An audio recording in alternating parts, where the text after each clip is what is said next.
শিয়ালমাৰী আঞ্চলিক হাইস্কুল আৰু বিকে একাডেমীৰ বাৰ্ষিক অধিৱেশন আৰু বঁটা বিতৰণী সভাৰ সফল সামৰণি।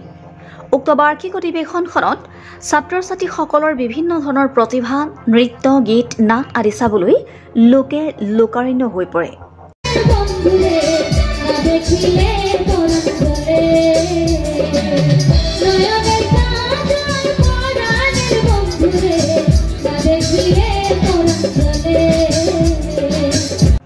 বৰক্ষেত্ৰী সমষ্টিৰ বৃহত্তৰ চৰ অঞ্চলত অৱস্থিত শিয়ালমাৰী আঞ্চলিক হাইস্কুলৰ ৩৪ সংখ্যক আৰু বিকে একাডেমীৰ ৮ সংখ্যক বাৰ্ষিক অধিৱেশনৰ মুকলি সভাত সভাপতিত্ব কৰে বিদ্যালয় পৰিচালনা সমিতিৰ সভাপতি আবুল হুছেইনে।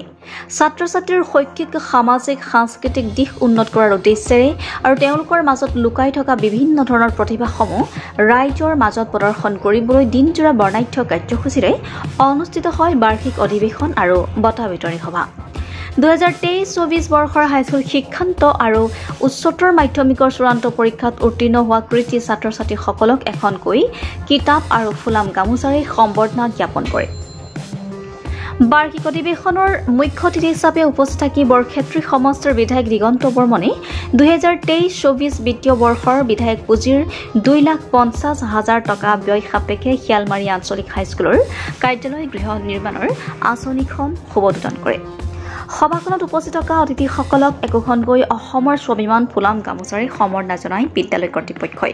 উক্ত অধিৱেশন আৰু বঁটা বিতৰণী সভাত মুখ্য অতিথি দিগন্ত বৰ্মন, বিশিষ্ট অতিথি আব্দুল মজিদ, প্ৰতিষ্ঠাপক প্ৰধান সম্পাদক, প্ৰধান শিক্ষক মমৰেজ আলী, নিৰ্দিষ্ট বক্তা চুলতান মাহমুদ, শিয়ালমাৰী আৰক্ষী থানাৰ ভাৰপ্ৰাপ্ত আৰক্ষী বিষয়া নন্দ কুমাৰ সিংহা, আমন্ত্ৰিত অতিথি চকমান আলী, কুৰিহামাৰী মণ্ডল কংগ্ৰেছৰ সভাপতি আবু বাকৰ ছিদ্দিক, মালেক আলী, বৰছৰ জাতীয় বিদ্যালয়ৰ অধ্যক্ষ ইন্নুছ আলী আদিকে কৰি শতাধিক অভিভাৱক লগতে অঞ্চলটোৰ কেইবাখনো গাঁৱৰ ৰাইজৰ উপস্থিতিত ছাত্ৰ-ছাত্ৰীসকলে বিভিন্ন ধৰণৰ নৃত্য, গীত, নাট আদি প্ৰদৰ্শন কৰে। এইখন স্কুল খুব পুৰণা স্কুল, আমাৰ শিয়ালমাৰী আঞ্চলিক হাইস্কুল 34তম বাৰ্ষিক হৈ 34 বছৰ হৈছে। আৰু ইয়াত এখন বিকে একাডেমী জুনিয়ৰ কলেজ আছে, তেওঁলোকৰো 8 বছৰ অতিক্ৰম কৰিছে।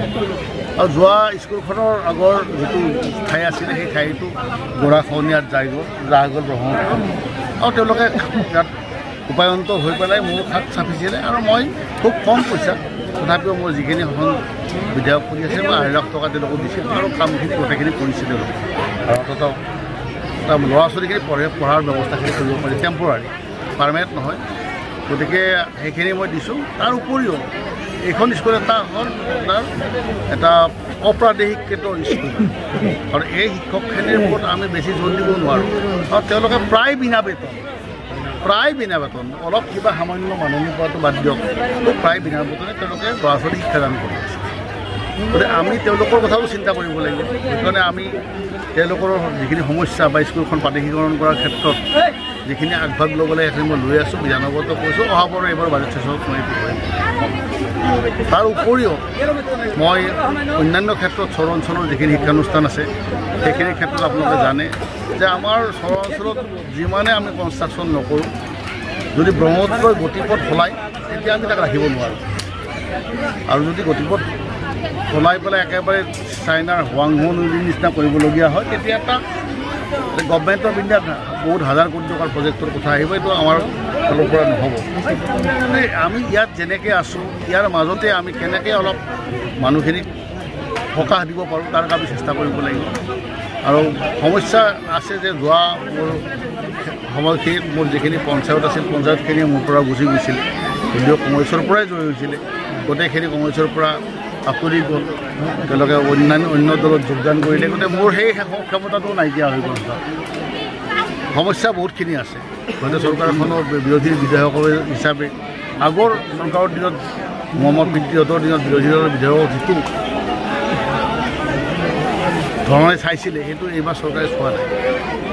অন্য সকলো ক্ষেত্ৰত সেইটো এটা ডাঙৰ ডিচিপ্লিন। তাৰোপৰি সমষ্টিৰ পুনৰ্নিৰ্ধাৰণ, সমষ্টি পুনৰ্নিৰ্বাচন, এই সমষ্টিটো এটা বৃহৎ ডাঙৰ সমষ্টি, নলবাৰী জিলাৰ আটাইতকৈ ডাঙৰ সমষ্টি এটা কৰি দিলে। তাত জনসংখ্যাও বহুত বেছি কৰিলে, ভোটাৰো বহুত বেছি কৰিলে, পঞ্চায়তৰ সংখ্যাও বহুত অধিক হৈ গ'ল।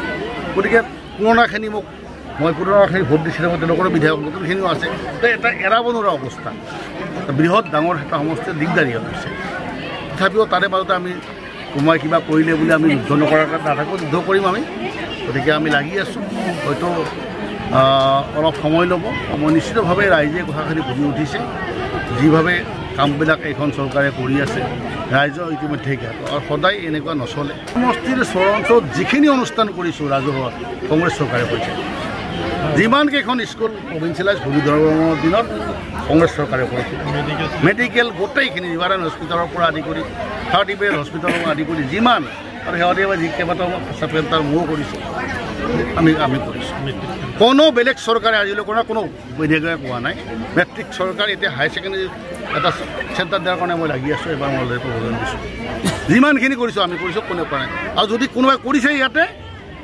এমৰেগাৰ হাজাৰ হাজাৰ কোটি টকা ইয়াৰ পৰা লুণ্ঠন কৰি নিছে MSDPৰ পইচা ইয়াৰ পৰা লুণ্ঠন কৰি নিছে ইয়াৰে প্ৰমাণ আৰু কেইদিনমান পিছত পাব পেপাৰ ওলাই দিছে শিয়ালমাৰীৰ পৰা মইদুল ইছলামৰ ৰিপৰ্ট সুহানা লাইভ।